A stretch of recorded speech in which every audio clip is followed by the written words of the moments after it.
본 방송에서 제공하는 투자 정보는 투자 판단에 대한 조언입니다. 방송에서 제공하는 주식의 가치, 가격 상승 및 가격 하락에 대해서는 방송사에서 보장하지 않습니다.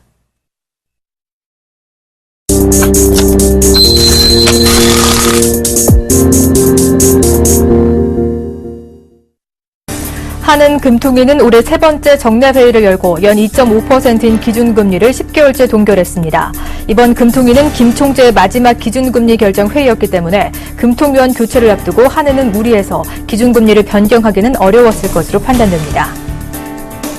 올해 들어 자본 전액 잠식 등으로 5개 상장사가 퇴출의 갈림길에 섰습니다. 특히 사업 보고서 제출 마감을 보름 앞두고 상장 폐지 대상 기업들이 무더기로 쏟아질 것으로 보여 한국거래소가 투자주의보를 발령했습니다. 휴대전화 불법 보조금 경쟁을 벌여온 KT와 LG U+, SK텔레콤 등 이동통신 3사에 대한 45일간의 사업 정지가 오늘부터 시작된 가운데 LG U+와 SK텔레콤이 경쟁을 주도했다는 이유로 7일에서 14일간의 영업정지 처분을 추가로 받게 됐습니다. 보조금 과열 경쟁 주도를 이유로 특정 사업자만 영업정지 처분을 받은 것은 지난해 7월 KT에 이어서 이번이 두 번째입니다.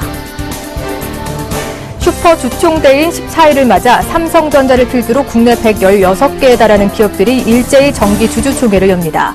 거의 한날 1시에 열리는 만큼 이 중 2곳 이상 상장사 주식 보유한 주주들은 사실상 한 곳에서만 의결권을 행사할 수 있는 셈인데 이런 까닭에 금융투자업계에선 재벌 상장사들이 주총회를 사실상 담합해 몰아치기 주총으로 소액 주주들의 의결권을 무력화하고 있다는 비판이 나오고 있습니다.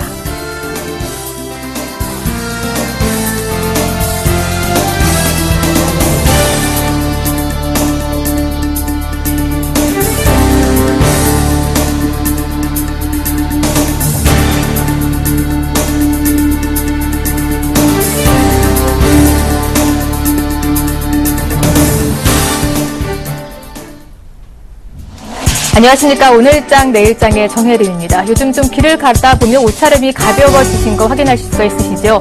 이렇게 날씨는 많이 풀렸지만 주식시장에서는 아직 봄이 찾아오기 전에 마지막 꽃샘추위가 이어지고 있습니다. 전일장 시장이 많이 급락을 하다 보니까 참 마음 많이 아프셨을 것 같은데요. 이렇게 시장 하락을 주도했던 중국발 악재가 우리 시장의 발목을 잡혔는데 다소 좀 과소했다라는 반응들이 많이 나오고 있습니다. 오늘 국내 증시 그 반등을 꾀하고 있는 모습 확인할 수가 있는데요. 양대 지수 모두 오늘 소폭이지만 반등 시도하고 있습니다.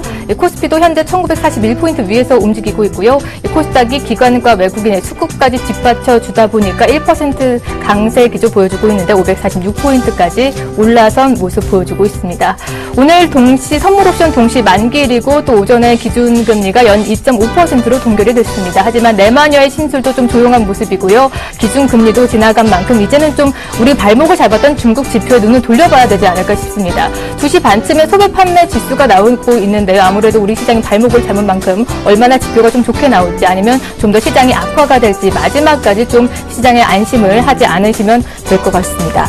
그리고 중국발 악재 영향으로 해서 환율도 오늘 좀 상승 쪽으로 가지 않을까 예상을 했는데 예상과는 달리 하락 압력을 받고 있습니다. 외환시장 분위기도 지금부터 짚어보도록 하죠. KB 외환선물의 정경팔 팀장님과 함께하겠습니다. 안녕하십니까? 네, 안녕하세요. 네, 오늘 원화 강세 기조 보여주고 있습니다. 이 시각 환시장 흐름은 어떻습니까? 네, 달러원이 다시 반락하면서 1,060원대 중후반대에서 움직이고 있습니다. 오늘 서울 외환시장은 어제 종가 대비 3원 50전이 하락한 1,066원 90전에 개장했고요. 개장 이후 1,068원 20전까지 상승했습니다만 이후 다시 낙폭을 키우면서 이 시간 현재는 1,066원 60전에 거래가 되고 있습니다. 오늘 환율이 하락 출발한 것은 국제금융시장에서 기존의 위험 회피 재료가 상존하고 있습니다만 그럼에도 불구하고 외환시장만이 다른 시장들과 동떨어진 흐름을 보였기 때문입니다. 지난밤 뉴욕 증시와 국제유가는 중국 경제 둔화에 대한 우려를 반영하면서 약세를 보였고요. 또 미 채권 시장과 금 가격 등은 같은 이유로 강세를 보였습니다. 외환시장에서 엔화는 이러한 분위기에 동조하면서 강세 기조를 유지했습니다만 나머지 위험 통화들은 위험 회피 분위기에도 불구하고 강세를 보이는데요. 이것은 유로화와 뉴질랜드 달러의 강세가 원화를 포함하는 다른 위험 통화들의 강세에 영향을 주었기 때문입니다. 어제 저녁에 발표된 유로존 산업 생산이 2개월 연속으로 하락하는 등 부진한 모습을 보였습니다만 독일 재무장관이 독일의 관점에서 보았을 때 유로존의 금리가 너무 낮다고 언급한 점과 디플레이션에 대한 우려가 없다고 밝힌 점 때문에 향후 유럽중앙은행이 디플레이션을 막기 위해 완화적인 통화정책을 사용할 것이라는 기대감이 약화되었고요. 이로 인해서 유로달러는 어제 저녁부터 오늘 아시아장까지 지속적으로 강세를 보이고 있습니다. 뉴질랜드 달러의 경우는 주요국 가운데 처음으로 금리를 인상한 데 따른 강세를 보인 것인데요. 25bp를 인상한 2.75%를 기준금리로 결정했습니다. 뉴질랜드 중앙은행의 금리 인상은 이미 어느 정도 예상이 되었습니다만 인플레이션의 전망치를 상향 조정하면서 향후 2년간 2%가량의 추가 금리 인상 계획을 발표한 점이 상품 통화들과 나머지 위험 통화들의 반등에 영향을 주었습니다. 여기에 중국 경제 부진에 대한 우려를 반영해 약세를 보였던 구리 가격이 기술적으로 반등한 점 역시 위험 통화들의 반등에 영향을 주는 모습입니다. 달러원 환율 1,060원 중후반대에서 좀 다소 정체된 모습, 좀 무거운 흐름이 이어지고 있습니다. 한 30분 정도 후면 중국의 소비 판매 지수가 발표가 되는데요. 미국 쪽 발표도 오늘 밤 예정이 돼 있죠. 이런 이 지표들이 환율 시장의 주요 변수가 될 수 있을까요? 어떻게 전망하고 계신지요? 네, 여전히 중국과 위험 회피 재료가 상존하고 있는 상황에서 지난밤 위험 통화들의 반등은 어제 아시아장에서 나타났던 약세 흐름에 대한 차익 실현성 반등이라고 보여지고요. 다시 약세를 재개할 가능성은 충분히 있다고 보고 있습니다. 이 시간 이후 주목할 변수는 말씀하시다시피 2시 30분경에 발표되는 중국의 2월 소매 판매인데요. 주목할 포인트는 최근 부진한 수출 지표를 상쇄할 정도로 호조를 보이지 않는다면 위험 통화들이 다시 약세를 재개할 명분으로 작용할 수 있겠습니다. 또 한 가지 주목할 변수는 우리나라 시간으로 오늘 저녁에 발표되는 미국 2월 소매 판매인데요. 전월 대비해서 상승할 것으로 예상이 되고 있고요. 만약 중국의 소매 판매 부진과 미국의 소매 판매 호조가 동시에 나타난다면 미 연준의 테이퍼링 강화와 위험 통화 약세 재료가 동시에 등장하는 것인 만큼 달러원은 다시 한번 상승 압력을 강하게 받을 것으로 전망하고 있습니다. 달러원이 내일이나 또는 수요일 이내에 1071원 위에서 종가를 형성한다면 1075원 수준까지 상승하는 것이 더 용이해질 것으로 보고 있고요. 따라서 1071원 종가 수준 여부를 저는 주목 있게 보고 있습니다. 네, 이 G2 국가들의 지표들이 어떻게 나올지 오늘 장에서 좀 잘 챙겨보시면 좋으실 것 같습니다. 외환시장 동향까지 살펴봤습니다. 오늘 말씀 고맙습니다. 네, 감사합니다.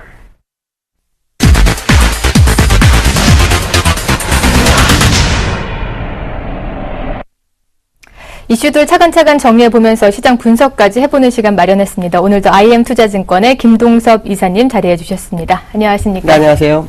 네, 오늘 오전에 금통위의 금리 결정이 있었죠. 김중수 총재가 진행하는 마지막 주재 회의였는데 연 2.5%로 기준금리를 동결을 했습니다. 이렇게 되면 10개월째 동결이 되는 건데 동결할 만큼 우리 시장이 좋은 상황인 건가요?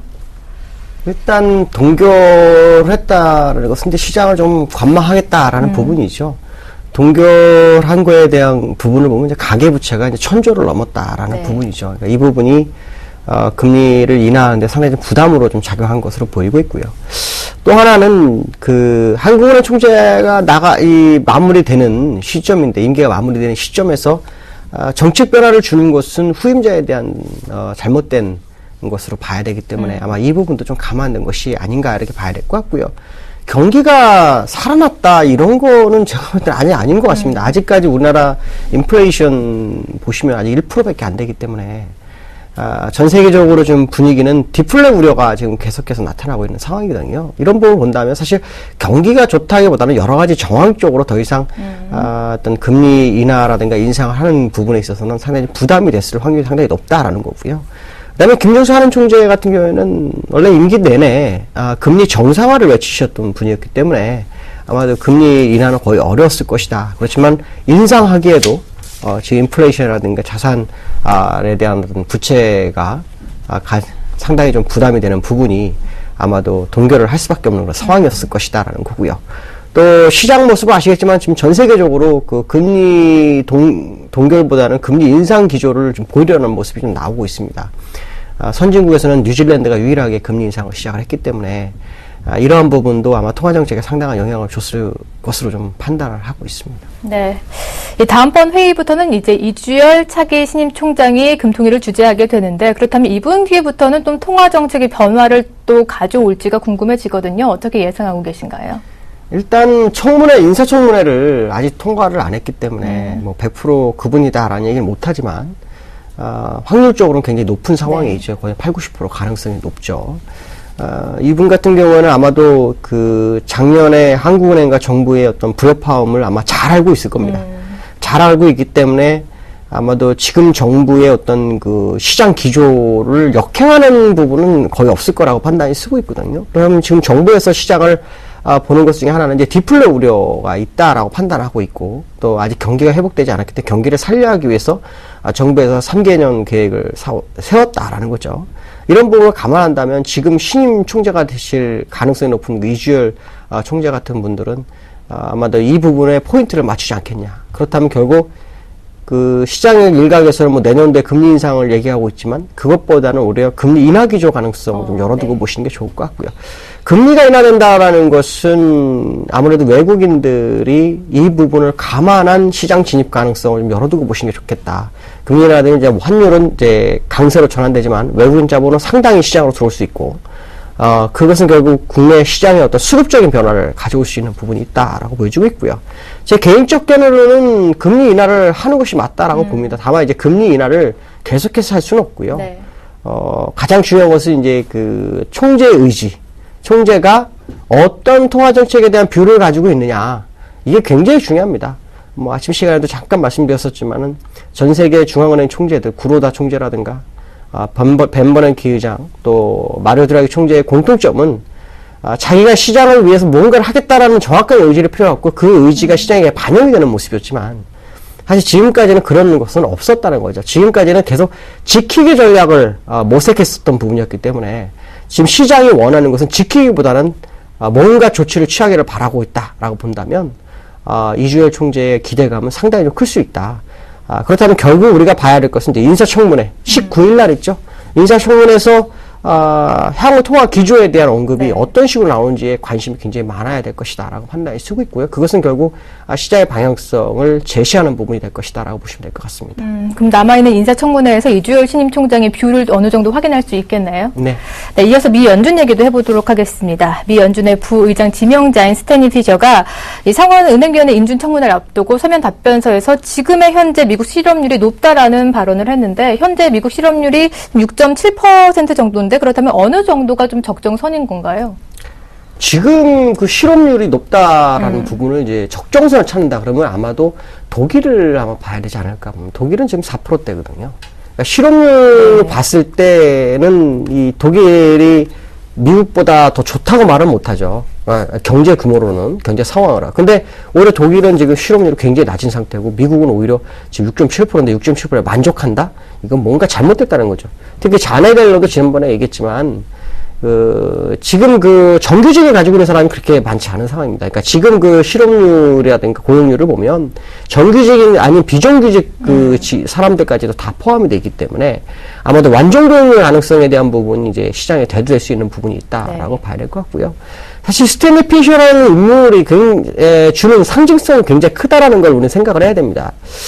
과거 벤베레키 의장이 임기일 때도 자네 델런의 어떤 중간 역할이 굉장히 컸습니다. 물론 그 당시에 연준 의원들이 비둘기파가 굉장히 많았기 때문에 자네 델런과 어떤 같은 생각을 갖고 공감하는 사람들은 당연히 벤베레키 의장을 도와주는 그런 상황이었는데, 지금은 자네 델런 밑에 있는 연준 의원들이 매파가 더 득세하는 상황이라는 거죠. 그럼 그거를 중간에 조율해 줄 사람이 필요한데, 그 조율하는 사람이 이제 부의장이 돼야 되는데, 스탠리 피셔 지명자 같은 경우에는 이스라엘에서도 중앙은행 총재를 했었고요. 그 다음에 지금 연준 의원들의 대부분의 스승입니다. 스승. 그러니까 스승이 부의장으로 오니 이 사람의 어떤 통화 정책 방향이 굉장히 중요하겠죠. 그러니까 지금 통화 정책을 확장세를 유지해야 된다라는 표현을 쓰는 것으로 보았을 때는 아마도 자네 델런한테 상당한 힘이 좀 될 것이고, 향후 FMC의 중요한 역할을 좀 할 수 있다는 생각을 한번 해봐야 될 것 같습니다. 네, 이렇게 스승이 부의장 자리에 오는 만큼 좀 연준 의원들이 이번에는 좀 말을 잘 따르지 않을까 싶은데,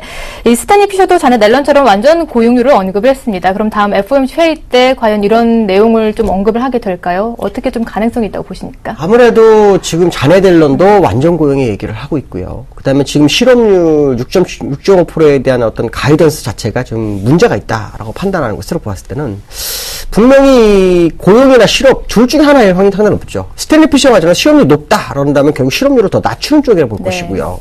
아니면은 그 자넷 앨런처럼 정말로 많은 사람들이 제대로 고용이 돼서 그 고용률을 높이면서 그 고용률이 포함된 완전 고용률 상태인 어떤 그 구직 포기자를 포함한 실업률 뭐 이런 것들이 나올 확률이 굉장히 커지고 있는 것이 아니냐.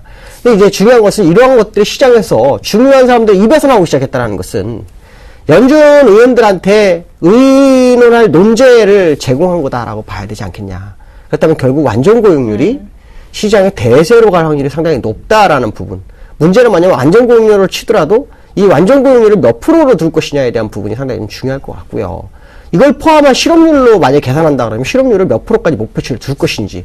지금 제가 알기로는 구직 포기자까지 포함해서 10%가 넘거든요. 그렇다면 이거를 7%까지만 하면 3%를 더 내야 되기 때문에 양적완화 기준은 상당히 오래되겠죠. 물론 테이퍼링은 서서히 줄여나겠지만 금리 인상만 안 해도 일단 시장에는 유동성이 상당히 풍부해지는 상황이기 때문에 이 부분이 아마 시장에 아주 핫 이슈가 되지 않겠느냐.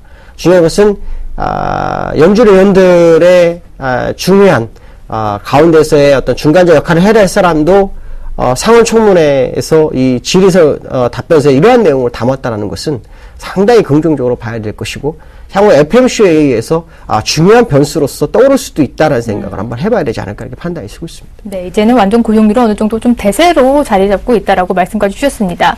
스탠리 피셔가 이렇게 연준 안에서 좀 큰 비중, 상당히 상징성이 있는 큰 인물이라고 한다면 이제 부의장이 됐을 때 앞으로 FOMC 내에서 영향력은 어느 정도가 될까요? 제가 볼 때는 사실 그 스탠리 피셔가 거의 다 할 확률이 높다고 봅니다. 자넷 앨런이 사실은 지금 연준 의원들의 어떤 의견을 꺾지 못합니다. 네. 못하고 있기 때문에 사실은 작년 12월에도 어쩔 수 없이 벤 버넌키 회장이 손을 들어줬고 그리고 1월 달에도 역시 벤 버넌키 회장이 같이 손을 들어서 200억 불 정도를 줄였죠. 근데 이제 처음으로 주지 않은 상황에서 그들을 이제 관리를 해야 되는데 연준 의원들도 매파가 몇 명은 또 교체가 됐어요. 그러니까 사실은 다수결 원칙에 의해서 한다 그러면 사실 이 자넷 앨런 혼자서 그 연준을 끌고 갈 수가 없습니다. 자넷 앨런은 항상 동수일 때 힘을 쓰기 때문에 이런 걸 본다면 결국 이 의원들의 영향력이 굉장히 크다라고 봐야 되는데 스탠리 피셔가 만약에 등장하게 되면 얘기는 달라질 수 있습니다. 지난번에 그 세계 지식 포럼 때 이때도 역시 그 스탠리 피셔가 사회를 보면서 연준 의원들을 공략을 했다고 하죠.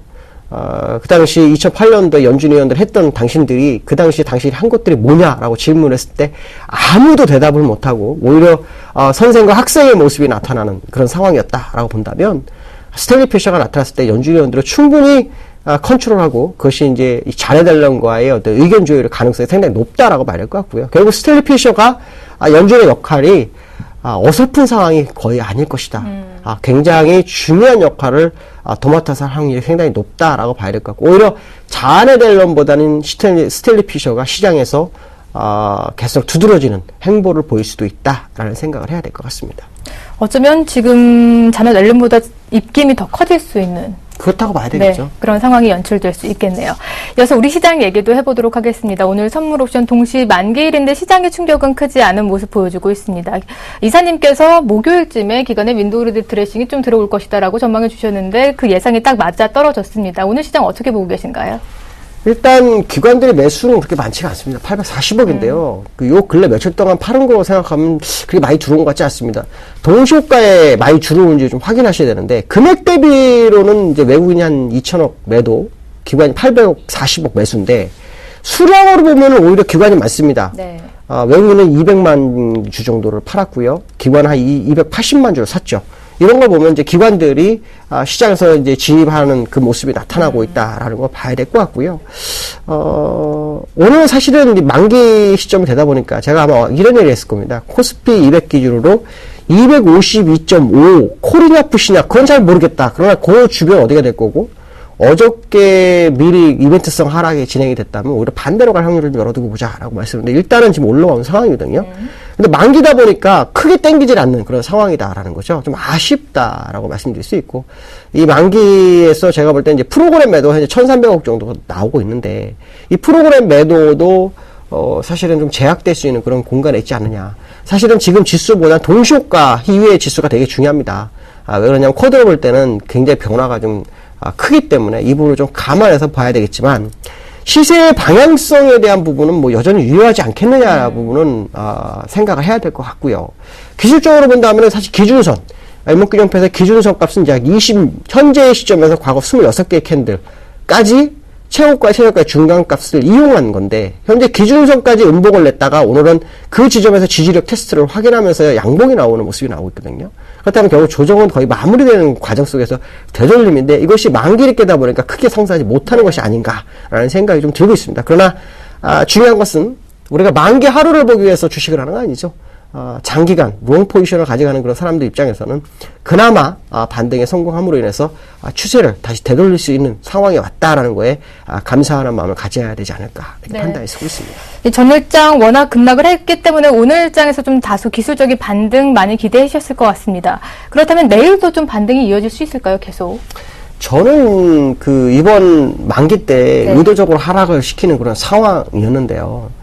이 중국에서 사실 경기 부양책 가능성이 제기되고 있는 부분이 있거든요. 근데 이런 부분들을 감안한다면 시장 상황은 매우 긍정적으로 흘러가고 있다라고 본다면 오히려 내일은 뭐 하락보다는 상승 가능성이 상당히 높습니다. 물론 우리가 지금 보는 것 중에 외국인들의 선물 매도가 좀 눈에 띕니다. 왜냐하면 오늘은 매수지만 이 포지션상으로 누적으로 보면은 이게 상당히 많습니다. 13,000개 정도가 되고 있거든요.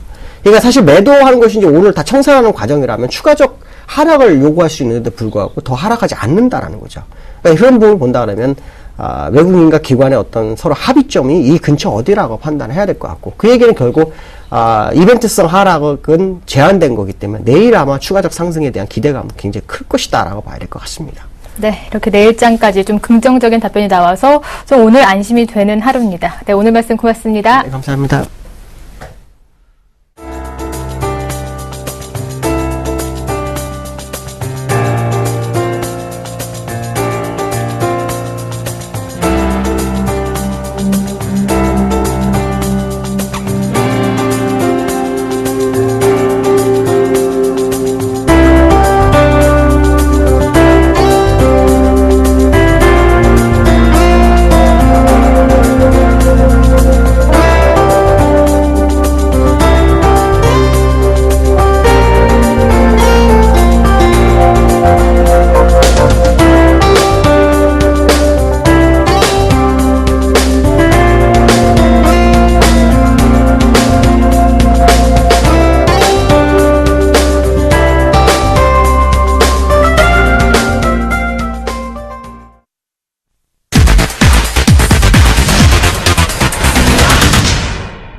안녕하십니까, 나무노 멘토입니다. 오늘 바람이 좀 쌀쌀한데 그래도 좀 졸리네요. 그쵸? 좀 졸릴 수밖에 없는 날씨인 것 같아요. 꾸물꾸물한 날씨에 시장도 좀 시원하게 한번 빵 올라줬으면 좋겠는데 뭐 오르는 것도 좀 시원찮긴 하고요. 자, 그런데 이미 이제 오늘이 선물옵션 만기일 아닙니까? 13일에 목요일만 조심하자 제가 이렇게 말씀해 드렸는데 오늘 뭐 크게 문제가 없이 끝나지 않을까 이렇게 생각해 봐도 될 것 같습니다. 여튼 오늘이 지나고 나면 빠르면 내일부터 아니면 다음 주부터는요 여러분들 다시 활짝 웃을 수 있는 그 날이 이제부터 시작될 것이다 이렇게 먼저 말씀해 드리도록 하겠습니다. 최근에 우리 주식시장에서 보면 굉장히 재밌는 현상들이 일어나는데요. 보통 통상 주가가 상승하기 위해서는 뭐 계단식의 어떤 상승의 롤링들이 나오고 나서 급상승하는 이런 모습들이 일반적으로 나타나는 게 현상인데 최근에 보면 이 썬데이 토즈 같은 종목들은요 옆으로 쭉 기다가 완전히 수직으로 올라가는 그죠? 엘리베이터인가 이런 종목들이 나온 이후에 그러한 종목들이 굉장히 많이 나오고 있어요. 최근에 보면 코스닥 종목들도 바닥권에서 그냥 수직으로 상한가 가까이 상승했다가 하루 조정, 이틀 조정 그리고 또 치고 올라가는 이런 현상들이 나타나고 있습니다. 하나의 순환매 중에서 이 꼴찌들의 반란이 이루어지고 있는 장세다. 이렇게 판단할 수가 있겠는데요. 그들 종목에 대해서는 한 종목 한 종목씩 새로 분석할 필요가 있어요. 거래량이 한번 들어왔다면 이유가 분명히 있다는 것이죠. 그 이유를 잘 살펴보면 이 상승이 앞으로 계속될 수 있는 상승이냐 아니면 단발성으로 끝날 것이냐 여기에서 완전히 갈라설 수 있거든요. 그래서 단발성이 아니고 추가적으로 상승 가능하다면 그들 종목에 대해서는요 굉장히 저평가를 앞세워서 가는 부분이기 때문에 조정 시마다 매수를 한다면 좋은 수익률 나올 수 있는 그러한 상황이 많이 펼쳐지고 있습니다. 오늘은 거기에 의거해서 한 종목 특징주로 가져와 봤는데요. 이름하여 포스코 ICT 가져왔습니다. 포스코 ICT의 급등해서 Y 준비했는데요. 오늘 같은 경우 지금 12%, 굉장한 상승률이 나타나고 있습니다. 8,800원대, 13분, 거의 상한가 근처까지 지금 진입이 되고 있는 모습인데, 왜 포스코 ICT가 이러한 급등이 나타나고 있느냐? 봤더니만요, 첫 번째, BMW 코리아와 이마트와 함께 전기차 충전 인프라를 설치하기로 했습니다. 자, BMW에서 i30, 아시죠? 삼성 SDI의 2차 전지가 들어가는 이 차량이 국내에 이제 출시가 될 건데 여기 충전소가 있어야 될 거 아닙니까? 그 충전소를 이마트에서 장소를 제공하고 그 시스템을 포스코 ICT에서 만드는 걸로 지금 체결이 계약이 되어 있습니다. 자, 우리 공공 관련해 가지고는요, 전기차 충전 시스템들 굉장히 좀 충전소들이 존재를 했었지만 이 민간 차원에서의 전기차 충전소 철시는요, 사상 처음이거든요. 이로부터 이제 굉장히 많이 생길 가능성이 있다면 이 또한 굉장히 큰 호재가 될 수밖에 없을 것이다. 전기차도 많이 팔릴 것이지만 2차 전지 관련 기업들의 매출도 많이 올라갈 것이고 또 새로운 이 환경에 대한 인식이 좀 강화되면서 이제는 휘발유 차량에서 전기차로 넘어가는 시대가 본격적으로 우리나라도 시작될 것이다. 이렇게 봐야 될 것 같습니다. 자, 수급 동향 보면은요, 올해 들어서 외국인과 기관 모두 매도했어요. 쭉 매도하면서 주가가 떨어져 왔는데, 오늘 같은 경우에는요, 외국인들은 관망을 하고 있지만, 기관들의 매수가 아주 강력합니다. 이 정도 강력한 매수세라면, 잘하면 수급이 이제 바뀌어 나갈 수 있는 가능성도 분명히 존재한다. 오늘로부터 이 기관의 수급이 바뀌어 나간다면 이제 종목은요 바닥을 탈피해서 계단식 상승이 나올 가능성도 충분히 배제할 수 없으니까요. 이제 이 종목에 대해서 관심을 분명히 가져야 되는 타이밍이면 틀림없다. 그렇기 때문에 이 종목에 대해서 분석을 해야 되겠죠. 분석을 해본다면 중요한 몇 가지의 관찰 포인트가 제일 먼저 떠오르더라. 첫 번째는요. 이 포스코 ICT는 일단 포스코의 자회사 아닙니까? 그래서 철강 부분이 굉장히 많이 차지하고 있었는데 이 비철강 부분, 즉 그린 에너지 관련된 부분에서 턴어라운드에 드디어 성공했습니다. 12년 이쪽이 굉장히 안 좋았었거든요. 그래서 실적을 갉아먹는 역할을 했었는데 드디어 턴어라운드에 성공한 부분들은 우리 한번 체크를 해야 될 것이고요. 그리고 자회사 포스코 LED가 있는데요. 이 중국의 허베이 그룹과 합작을 해서요.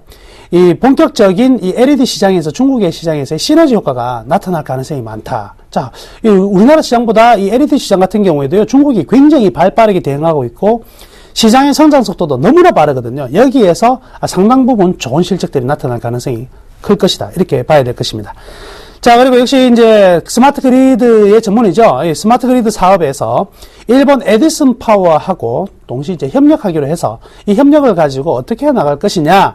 결국 이제 우리나라가 아니라 해외로 진출하겠다. 이런 부분이 지금 나와 있습니다. 그래서 지금 이 LED를 넘어서 이 스마트 그리드까지도 이제 국내에 한정된 부분이 아니라 이제 새로이 해외로 진출한다면 자발적 혼자서 진출하는 것이 아니라 이 에디슨 파워와 함께 진출한다면 굉장히 안정적인 실적을 가지고 갈 것이다. 이렇게 봐야 되겠네요. 이 세 가지가 가장 중요한 관찰 포인트가 된다. 이렇게 말씀해 드리겠습니다. 향후 전망을 보면은요, 일단 제일 먼저 우리가 체크해야 될 부분은 역시 철강 부문이 아니겠습니까? 철강 부문에서 포스코 그룹의 기반에, 이제 매출 기반을 두고 안정적인 이익은 계속해서 만들어질 것이고요. 이 안정적인 이익을 통해서 신사업, 그리고 새로운 성장 동료에 대한 투자가 분명히 가능할 것이다. 이렇게 봐야 되겠습니다. 자, LED 뿐만 아니라 대용량 저장장치죠. ESS 등에 관련된, 그리고 환경과 에너지 효율화에 대한 부분들은요, 이제 포스코 ICT는 완전히 전문 기업으로 도약을 해 나가고 있다. 이거 하나 기억을 해둬야 될 것 같습니다. 그래서 지금 이런 에너지 효율화, 그리고 건물 빌딩 관리 시스템, 대용량 저장장치, 이 종합적으로 아우르는 기업들이 그렇게 많지가 않은데, 포스코 같은 경우에, 포스코 ICT 같은 경우에는 이 자체 그룹사의 어떤 건물이나 이런 내용들만 가지고도 협업 관계로도 충분히 이익을 만들어내는 데 전혀 상관이 없을 것 같습니다. 자, 그래서 올해 이제 컨센서스 기관, 애널리스트들의 컨센서스를 비교해 보니까요. 올해 매출액 1조 4천억 정도 나올 것으로 상당히, 예측이 되고요. 영업이익 또한 750억대로 전망이 되니까 평균적으로 한 15%대 매출과 영업이익 성장은 충분히 가능할 것으로 판단을 하고 있는데, 그에 비해서 지금 13년 이후에 주가가요, 거의 뭐 크게 상승한 부분이 없고 저평가되어 있는 상황이기 때문에 여기에서 충분히 한 단계 레벨업 할 가능성은 크다, 이렇게 봐야 되겠습니다. 자, 그림 하나 보시면은요, 이 포스코 ICT의 매출액과 영업이익, 순이익의 그래프인데요. 2009년까지는 사실은 거의 뭐 기업의 어떤 성장이 거의 보이지 않았습니다. 근데 2010년부터 성장이 나타나기 시작하는 게요. 일단 뭐 분기 매출액이요, 어마어마하게 증가하기 시작해요.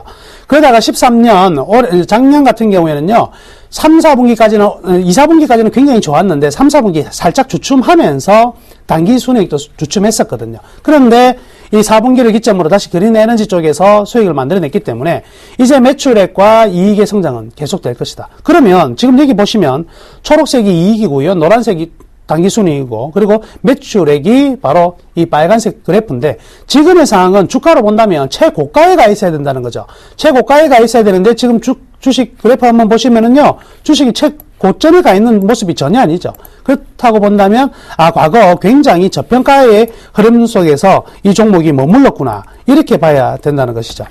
자, 이 그림 한번 보시면은요, 현재의 이러한 주가의 흐름이요, 단기적으로 지금 작년 7, 8월만 하더라도 만원대였었는데 지금은 아직까지도 8,770원대라는 것은 분명히 우리가 매수 타이밍을 잘 찾아서 매수를 한다면 상당 부분 좋은 결과를 얻을 수 있다, 이렇게 말씀해 드리겠습니다. 따라서 이 종목의 우리 매매 전략 한번 세워보겠는데요. 첫 번째는 일단 오늘 같은 날 따라가는 것은 아니겠죠. 일단 상한가를 붙이더라도 장 초반에 붙였으면 모르겠는데요. 일단 계속 올라가면서 매물을 소화해내가면서 상한가 쪽으로 향하는 부분이거든요. 이렇다고 본다면 일단 내일 쉴 가능성도 충분히 크다, 이렇게 봐야 되겠습니다. 그래서 지금 가격에서 추격하기보다는 한 템포 쉬어가는 기술적 이동평균선 5일선을 좀 맞닥뜨려서 가는 부분까지는 좀 기다려도 괜찮을 것 같습니다. 그래서 결론적으로 말씀해드리면 기간을 두고 8,000원에서 8,500원 사이, 8,000원에서 8,500원 사이에 진입이 된다면 차곡차곡 그때부터 매수에 들어가도 충분히 좋은 매수 가격이 될 것 같고요. 향후에 이제 1차 목표가 잡으면 한 만원 정도까지는 2, 4분기 안에 충분히 나올 것 같으니까요. 포스코 ICT 관심 있으신 분들은요, 8,500원에서 8,000원 사이에 진입될 때 한번 공략해보자, 이렇게 말씀해 드리도록 하겠습니다. 자, 전일 같은 경우에는 특징적으로 제가 현대 엘리베이터 사보자 이랬는데요. 현대 엘리베이터도 지금 거의 뭐 상한가에 거의 근접하고 있는 모습입니다. 자, 오늘도요, 이 장 끝나고 나서 3시 10분부터 제가 무료 온라인 공개 방송 진행하는 거 아시죠? 여러분들 꼭 많이 참여하셔가지고 좀 더 많은 이야기 나눴으면 좋겠습니다. 감사합니다. 내일 뵙겠습니다.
안녕하십니까, 김민우 멘토입니다.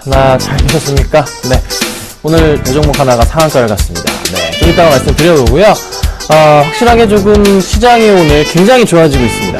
네, 동시만기요, 어디 갔습니까? 다 없어져 버렸네요. 굉장히 좋은 즐거운 하루가 되는 것 같아요. 하지만 코스닥이 먼저 좀 빠르게 움직이고 있다는 거 보시면 될 것 같은데요. 어찌됐든 간에 계속적으로 좋은 흐름 나올 가능성이 높기 때문에 그 포인트 이해하시면 될 것 같아요. 자, 오늘 또 제가 종목 상담 같이 해드리고 있죠. 네, 아래 번호 나갈 겁니다. 문자를 보내주세요. 013-3366번에 0110번으로요. 문자 보내주시면요. 제가 상담을 바로바로 해드릴 겁니다. 최대한 제 스타일대로 아주 자세하게 봐드릴 테니까요. 문자를 마구마구 보내주셔야 됩니다. 아셨죠? 자, 그리고 공지사항 하나 더 가겠습니다.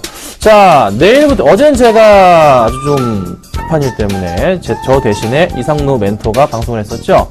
네, 굉장히 많이 봐주신 것 같아요. 그 이상로 멘토와 제가 다음 주 월요일부터 오전 10시 반에 제 차트 메뉴 시간대 같이 나와서 최고의 프로그램을 시작합니다. 네. 어떤 프로그램일까요? 수급과 차트를 가지고서 이 종목을 사도 되는지 여부를 판단해 드리겠습니다. 자, 그러니까요, 이제 어떻게 해요? 다음 주부터는 월요일 오전 반에 서울경제 보셔야 됩니다. 그리고요, 차트 미인주 안 하냐고요? 합니다. 똑같이 하니까요, 걱정 마시고 잘 보시면 될 것 같습니다.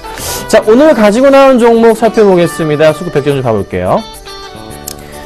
오늘 제가 뽑아온 종목은요, 통신주 하나 가지고 나왔고요. SK하이닉스, 포스코 ICT, 방금 남은 편님이 말씀 주셨죠? 오늘 수급이 짱입니다. 다음 일진전기 추천주인데요. 상한가 들어갔죠? 수급 역시나 좋습니다. 그리고 리어포첸 가지고 나왔습니다. 자, 순서대로 보겠습니다. 먼저 첫 번째 종목은 SK텔레콤이에요. 자, SK텔레콤 오늘 3.4% 급등을 합니다. 시장 대비해서 코스피 대비해서 3% 정도 상승을 하고 있는 상태입니다. 자, 오늘부터 해서 영업 정지가 KT와 LG 들어가게 됐죠. 그래서 SK텔레콤도 들어가는데 영업 정지 뭐라고 말씀드렸습니까? 호재라고 말씀을 드렸어요. 그래서 당연히 주가에 긍정적으로 반응을 좀 하고 있는 부분이 포착이 되고 있는데요. 자, 수급적인 부분 체크해 보겠습니다. 오늘 수급 상황입니다. 보니까요. 금액으로 볼게요. 자, 외인들이 좀 많이 팔고 나가네요. 제가 아까 봤던 수급이랑은 조금 다른 수급이 눈에 들어옵니다. 자, 외인들이 좀 많은 물량 던지지만 기관들이 받아주고 있어요. 자, 그럼 최근의 수급 좀 체크해 보겠습니다. 최근의 수급 볼게요. 역시나 외인들은 팔고 나가는 모습이고 기관들의 매수가 들어오는데 살짝 마음에 들지는 않습니다. 외인들이 너무 많이 팔고 나가기 때문에 개인 매수 흐름이 오늘장 좀 잡힐 것 같네요. 그래서요, SK텔레콤은 제끼겠습니다. 마음에 안 드네요. 여러분, 가끔 이런 것도 있죠? 그러니까 SK텔레콤은 조금 이따 살펴볼게요. 다음에 기회가 왔을 때 해보도록 하겠습니다. 자, 그 다음 종목입니다. SK하이닉스입니다. 자, SK하이닉스가 오늘 시장에서 좋은 흐름 나타나주고 있죠? 2.9% 정도 상승을 하고 있습니다. 자, 제가 가장 좋은 매수 구간은 36,000원 정도가 좋지 않을까라는 판단을 좀 해드리고 있는데요. 차트를 보면서 좀 설명을 드려볼게요.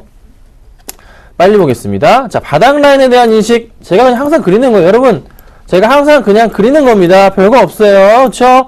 자, 바닥입니다. 바닥이잖아요. 포인트 바닥이라면, 지금 바닥이 세 번째 바닥이 맞아 떨어져서 상승 흐름이 나오는 그런 포인트인데, 저는 조금 더 깨져서 36,000원대가 가장 좋지 않을까라는 판단을 했는데, 왜 그걸 말씀드렸냐면은, 이 포인트에서 맞아 떨어지죠? 좀 깨져 내려갔다가 올라올 때 가장 쌀 때가 이때쯤 아닌가 해서 판단을 했는데 제 판단이 빗나갔네요. 자, 그러면 지금 매수해도 될까요? 나쁘진 않아 보이는데요. 하루 더 확인을 하고 싶습니다. 왜 그러냐면 오늘 수급은 잘 들어옵니다. 외인이 96억 들어오고 있고요. 기관들이 얼마죠? 38억 들어오고 있습니다. 자, 그전에 수급은요. 기관들이 이렇게 많이 팔고 나갔었단 말이에요. 그래서 최소한 기관들이 오늘은 양매수가 들어오고 있지만 외인들과 하루 더 들어오는 것을 보고 싶습니다. 자, 그래서요, 내일까지 확인을 해보고 싶고요. 내일 수급이 꼬이게 된다면은 다시 내려가겠죠? 그러면 제가 말씀드렸던 포인트가 올 것 같고요. 그렇지 않을 경우에는 4만원 강하게 뚫고 갈 가능성도 있어 보이네요. 그래서 내일도 한번, 수급주로서 가지고 나올 가능성도 있기 때문에 일단은 관심군에만 넣어두도록 하겠습니다. 여러분도 그렇게 해주세요. 자, 그리고 이 종목입니다. 자, 포스코 ICT 13% 하고 있습니다. 와우. 자, 설명 안 드리겠습니다. 왜요? 남은 멘토님과 제 의견 역시나 똑같습니다. 저랑 굉장히 스타일이 비슷하기 때문에 의견도 거의 비슷합니다. 그래서요, 역시나 마찬가지로 너무 급등을 했어요. 조정이 올 겁니다. 그 포인트 이용하시면 될 것 같고요. 오늘 수급은 굉장히 좋았습니다. 그래서 이 종목은 아까 방송 보신 대로 보고 넘어가도록 하겠습니다. 지금 당장 매수는 아니고요. 좀 기다려 볼게요. 아셨죠? 더 갈 수도 있지만 좋은 종목인 만큼 다시 조정은 나오게 됩니다. 이마트 설치하는 거, 그런 거 이슈, 2차전지 이슈 좋은데요. 조금 기다려 볼게요. 아셨죠? 자, 그 다음 종목입니다. 입진전기입니다. 자, 이거는 AS까지 같이 해드릴게요. 추천하고 나서 약간 밀리는 듯 싶었는데 쫙 급등해주면서 수익률이요 12% 넘게 나오고 있습니다. 목표가를 제가 9,000원에서 9,500원 잡았잖아요. 그렇죠? 9,000원 잡았었는데 9,500원으로 제가 상향을 하도록 하겠습니다. 자, 그래서 지금 매수가 대비해서 12.8% 수익이 나고 있는 상태예요. 오늘 상한가 기준으로 해서요. 조금 더 갈 수 있을까요? 갈 가능성이 높아 보입니다. 왜 그렇죠? 수급 보겠습니다. 자, 오늘 잠정치 볼게요. 보니까요, 기관들이 14만 주 매수고요, 외국인들이 4만 4천 주 매수가 들어옵니다. 좀 작죠, 글씨가. 죄송합니다. 가까이 좀 오세요. 자, 기관들이, 외인들이 많은 물량을 매수해줍니다. 연기금까지. 제가 이 종목을 왜 추천드렸습니까? 수급이 일단 들어오기 시작했다. 그쵸? 괜찮아 보이네. 전반적으로 수급 양호하다. 그리고 또 하나 뭐죠? 제가 즐겨보는 차트 흐름. 요런 바닥 포인트 잡힌다. 정확하게 맞아 떨어진 종목입니다, 여러분. 정확하게 맞아 떨어졌어요. 그쵸? 요 바닥 포인트. 요 바닥 포인트. 밑꼬리 달죠? 그쵸? 요 추천드렸잖아요. 그래서. 추천드리자마자 며칠 만에 이렇게 가버렸습니다. 네, 목표가 상향합니다. 9,500원까지. 잘 들고 가세요. 아셨죠? 자, 그리고 이 종목입니다. 리온쿠첸 갈게요. 자, 리온쿠첸입니다. 2.18% 정도. 이것도 좀 제가 보고 있다가 놓쳤던 종목 중에 하나인데, 차트 흐름 볼게요. 자, 차트 보겠습니다. 바닥이죠? 바닥. 이 포인트에서 보시면 어느 정도 바닥에 대한 인식 맞아 떨어지면서 주가가 반등을 합니다. 제가 이거를 월요일이었나요? 기억이 안 나는데요. 추천하려다 너무 급등해가지고 이날 추천을 못했었던 종목인데 지금 사기엔 좀 애매합니다. 너무 많이 올랐어요. 네, 그래서 평행하게 주가 맞춰보자면요. 지금 이제 구간 자체는 어떤 느낌인가요, 여러분들? 슈팅이죠. 네, 오버슈팅이잖아요. 그래서요, 주의가 필요해요. 지금 당장 들어가기는 위험해. 하지만 수급은 굉장히 좋았다는 거 보시면 될 것 같습니다. 그래서 가지고 나와봤고요. 이제 들고 계신 분들은요, 매도 관점으로 대응하시는 게 좋지 않을까 말씀을 좀 드려보겠습니다. 아셨죠? 꼭 좀 부탁드리도록 하겠습니다. 자, 그리고 이 종목까지 조금 AS를 하기 전에 문자를 보내주시면 됩니다. 문자 보내주기 전에 문자 온 거 제가 상담부터 해드릴게요. 자, 문자 번호는요, 013-3366번에 0110번입니다. 한 번 더 띄워주세요. 아래 번호로 문자 주시면요, 제가 최대한 상세하게 봐드리도록 하겠습니다. 자, 게임하이 갑니다. 상한가 들어가 있네요. 자, 5247번님. 네. 매수가가 8,550원? 언제 사신 걸까요? 이게 지금 오늘 사신 건지 모르겠는데 8,500원 라인이면은 요 포인트 되겠고요. 라인 잡아보자면은 요 라인 되겠네요. 오늘 사셨다면은 굉장히 좀 위험한 타이밍이었는데 잘 어쨌든 맞추셨어요. 오늘 왜 이렇게 갔죠? 뭐 게임주들 요 종목도 지금 최근에 급등하고 있는데요. 오늘 어떻게 되는지 모르겠습니다. 드래곤플라이도 상한가 들어갔네요. 상한가 들어갔습니다. 굉장합니다. 자, 게임아이도 마찬가지로 가고 있습니다. 뉴스 좀 볼게요. 드래곤플라이는 제가 잘 알고 있는데 게임아이는요, 잘 안 봐가지고 자세히 보겠습니다. 요즘 뭐 게임주도 흐름이 좋아요. 중소형주 게임주들이 흐름이 좋은데, 게임아이 서든어택, 뭐 이거 뭐 크게 뭐 인기는 없는 종목인데, 뭐 네오진테도 잘 가고 있고, 보니까 게임주 산업성장 기대감, 확실하게 이제 게임주들이 더 이상의 이제 정책적인 악재보다는 악재 나와봐야 뭐냐 상관없다. 오늘 아침에도 말씀드렸잖아요. 제가 그래서 말씀드린 게 뭐죠? A소부터 말씀드리고 있는데 그 중심에 그 뒤에서 게임 하이하고 드래곤플라이가 추격을 하고 있는 모습이네요. 그런데 얘들이 흐름은 더 좋네요. 가벼우니까. NC보다 무겁잖아요. 그 차이밖에 없고요. 사실 NC가 더 잘 가는 겁니다. 자, 그러면 게임 하이 지금 현재가에서 얼마나 잠겨있나요? 물량이 없네요. 네. 다시 잠구나. 누가 잠굽니다. 재밌는 현상을 방금 봤는데요. 자, 조금 더 갈 수 있을까요? 갈 수 있을지 대한 여부, 가능성은 있는데, 비중이 얼마인지 모르겠어요. 비중 25%? 네, 비중 조금 낮출게요. 30%만 조금 정리하세요. 30%. 30%만 비중 줄이시고요. 지금. 줄이시고, 나머지 70%는 가져가십시오. 그리고 내일 만약에요, 가져가는데, 얼마 깨지면 정리하시면 되냐면요. 8,800원 라인 밑으로 흘러 내려가 버리면 약간 주의하셔야 됩니다. 하지만 오늘 거래량이 처음으로 좀 크게 터졌기 때문에 조금 더 상승 쪽으로 갈 가능성이 있어 보입니다. 그래서 한 30%, 20에서 30% 정도 정리를 하시고 나머지는 보유해보자. 이렇게 제가 의견을 드려보고요. 내일 또 추가적인 변동사항이 있으면 내일 공개방송에 들어오시던가 아니면 방송으로 문자를 다시 한번 보내주십시오. 좀 더 자세하게 봐드리도록 하겠습니다. 아셨죠? 자, 그 다음 볼게요. 7221님. 효성 ITX 보겠습니다. 아이고, 효성을 쳤네요, 제가. 자, 효성 하이텍스 볼게요. 매수가가요, 19,000원인가요? 네, 19,990원? 뭘 잘못 주셨나, 저한테?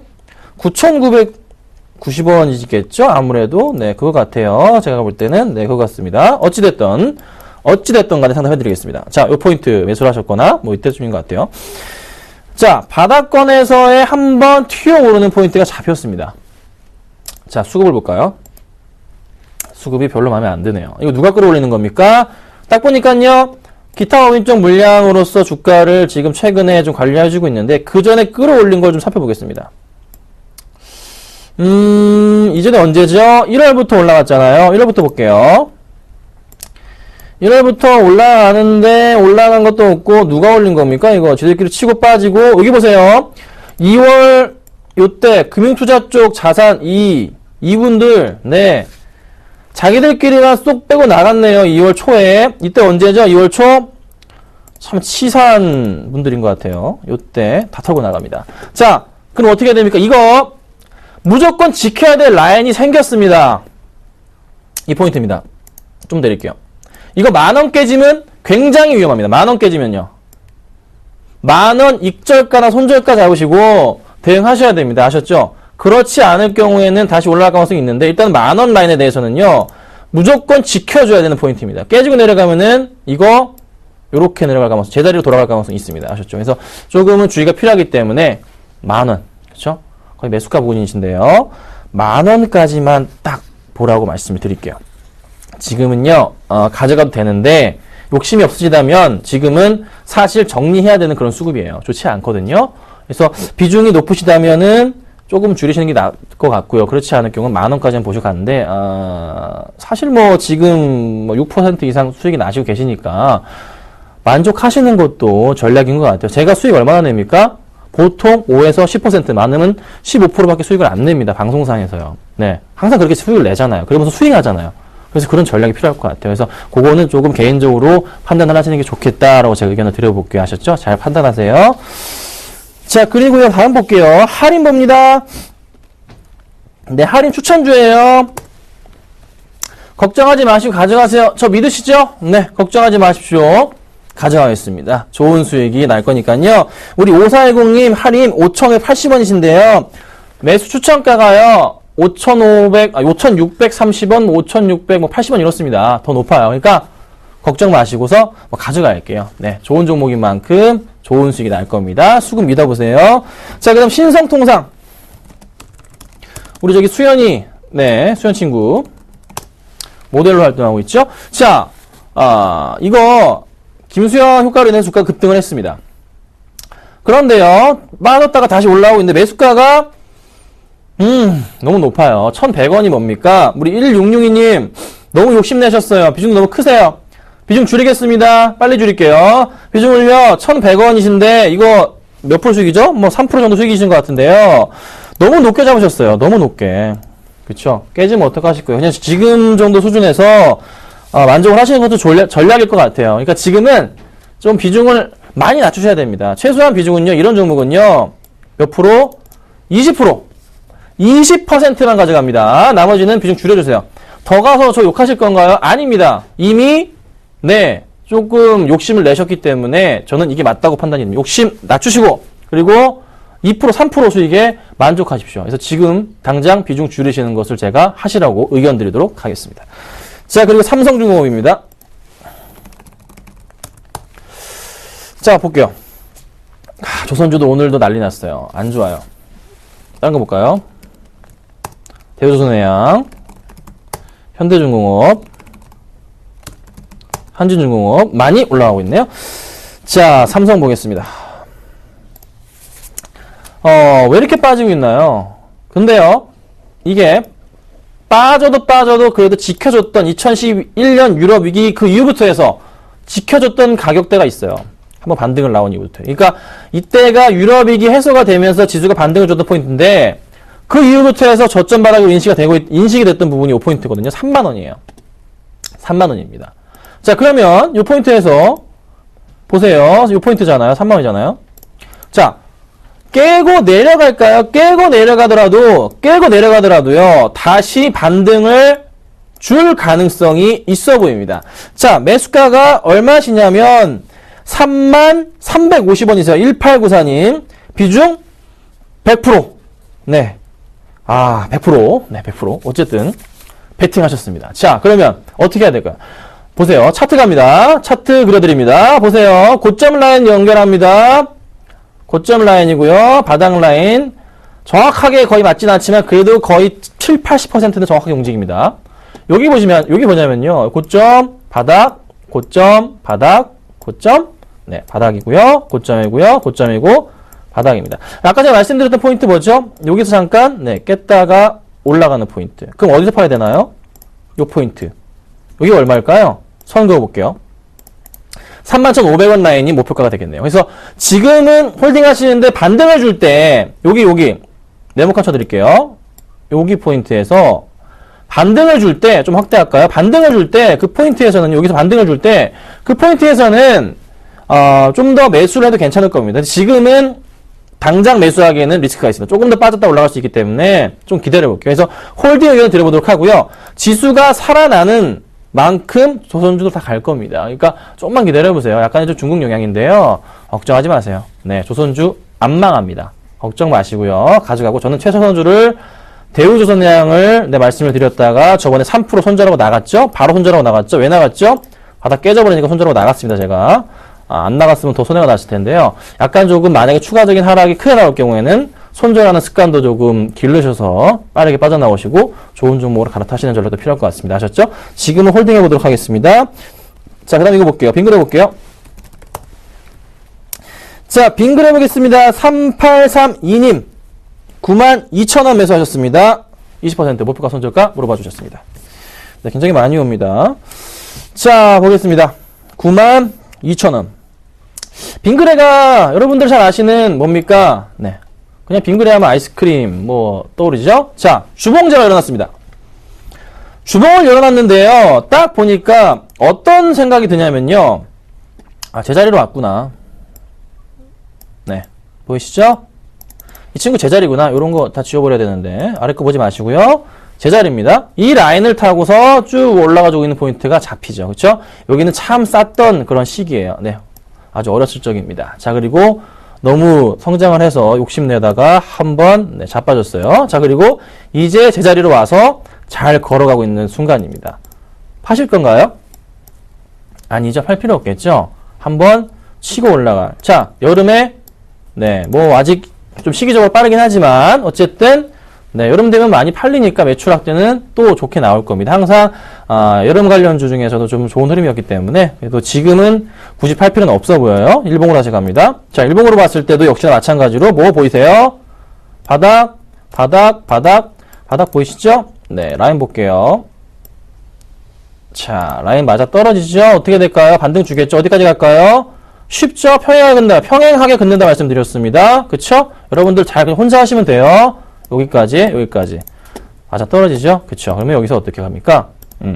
올라갔다가, 빠졌다가, 다시 올라갔다가, 빠졌다가, 다시 올라갈 가능성. 오늘 1% 오르는 거 보니까 좋은데요. 내일도 오르면은 다시 포인트 10만원까지 갈 가능성 높아 보입니다. 아셨죠? 네. 너무 욕심 내지 마세요. 대신에 홀딩 의견 드리겠습니다. 자, 그리고 요것도 보겠습니다. 자, 문자를 보내주셔야지 제가 미처 해드리지 못한 분들도 도움을 드릴 겁니다. 아셨죠? 문자 보내주세요. 한 번 더 문자 띄우겠습니다. 자, PD님 좀 띄워주세요. 013-3366번에 011-09번입니다. 네, 아래 번호로 문자 주시면요. 제가 최대한 도움 드리겠습니다. 아셨죠? 네, 저랑 같이 가셔야 수익 납니다. 자, 마지막으로요. 이 종목 보고요. 제가 오늘 추천 좀 말씀드릴게요. 오늘 많이 해드렸네요. 자, 삼성 엔지니어링입니다. 91,700원. 네, 10%. 꼭꼭꼭 진단해드리겠습니다. 네. 6884님, 네, 문자를 많이 보내주셨던 분 같은데요. 자, 엔지니어링이, 요 포인트 좀 가격대가 높으세요. 그쵸? 네. 큰 그림으로 보자면요. 건설주들이 이제 그러니까, 이거 말씀드릴게요. 시장이 크게 살아나기 처음에 보이는 첫 번째 흐름이 뭐냐면요. 건설주들의 반등입니다. 그게 지금 나오고 있습니다. 바닥에서. 이게 무슨 바닥인가요? 완전 그 밑바닥. 2009년도 때 바닥 거의 왔어요. 그쵸? 더 내려갈까요? 가능성은 있지만 큰 하락은 안 나올 가능성이 높아 보입니다. 그래서요, 조만간에 다시 확대력 일봉으로 갈게요. 조만간에 지금 현재 라인에서, 네, 약간 빠졌다가 반등을 주는 포인트가 나올 거예요. 그럼 그게 바로 첫 번째 바닥이고, 새로운 요런 그림을 그릴 수 있는 그래프가 생길 가능성이 높아요. 요 포인트. 제가 잘 그리는 거 있잖아요. 네, 그래서요, 지금 약간 조정이 나오다가, 내려가다가, 다시 올라갈 때 있죠? 올라갈 때 제가 말씀드리는 구간이 있죠. 요런데, 올라갈 때 수급점 들어오는 포인트 잡힌다. 그때 어떻게 하세요? 비중 10%인데요. 20%까지 늘리세요. 20%까지. 그러면은 단가 낮추시고 안전하게 빠져나오면서 손해 안 보시고 나올 수 있습니다. 그렇죠? 가능하겠죠? 네. 제 말 들으시고요. 그렇게 꼭 하시면 좋을 것 같습니다. 아셨죠? 그래서 지금은요, 홀딩 하시고요. 내려갔다가 올라올 때 추가 매수하자는 의견을 드려보도록 하겠습니다. 자, 그리고 한 종목도 AS 하고 제가 오늘 추천 말씀드릴게요. 오늘 AS는요, 이 종목입니다. 로만손입니다. 자, 오늘 지금 로만손이요, 4.5% 정도, 5% 가까이 지금 상승 중에 있습니다. 수익은요, 20%가 지금 넘게 나고 있는 상태입니다. 12월 달에 추천드렸고요. 정말 제가 계속 들고 갑니다. 네, 더 갈 수 있을까요? 더 갈 수 있다는 판단이 서는 게 기관들의 매수가 좀 잡힙니다. 그래서 내일도 봐야 될 것 같아요. 일단 투신권 오랜만에 좀 들어왔어요. 그래서요, 기관 매수 잡히기 때문에 좀 더 보려고 합니다. 그래서 내일 좀 꺾이게 되면 매도를 해야겠지만 그렇진 않을 가능성도 좀 열려 있기 때문에 제가 요 라인 보고 추천드린 거잖아요, 여러분. 요 라인들 보고, 그쵸? 여기서 또 사라고 말씀드렸죠? 기억하시죠? 걱정 마시고서 가져가시고요. 방송만 잘 보세요.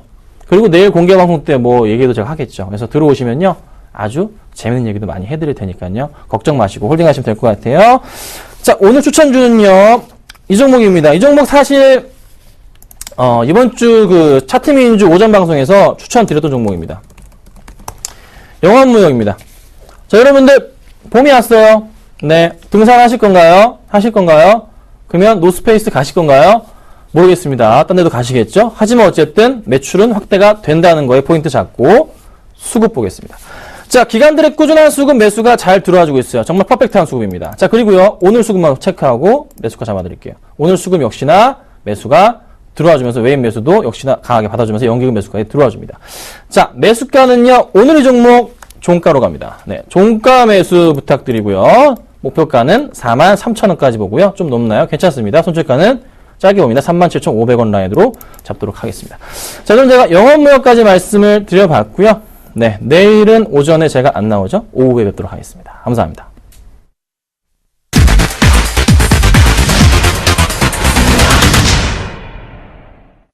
전일장에서 급락해서 놀란 가슴 좀 내리셨다면 오늘장에서는 좀 마음에 안도를 하셨을 것 같습니다. 오늘 출연하신 김선희 멘토라든지 남은우 멘토, 김동수 멘토 모두 내일장에서는 좀 좋은 시장이 열릴 것이다. 그리고 빠르면 내일부터 상승 쪽으로 갈 것이다라는 긍정적인 답변 해주셨으니까요. 오늘 하루 남은 하루 잘 마무리하셨으면 좋겠습니다. 저희는 내일 오후 2시에 다시 찾아오도록 하겠습니다. 시청해주신 여러분 고맙습니다.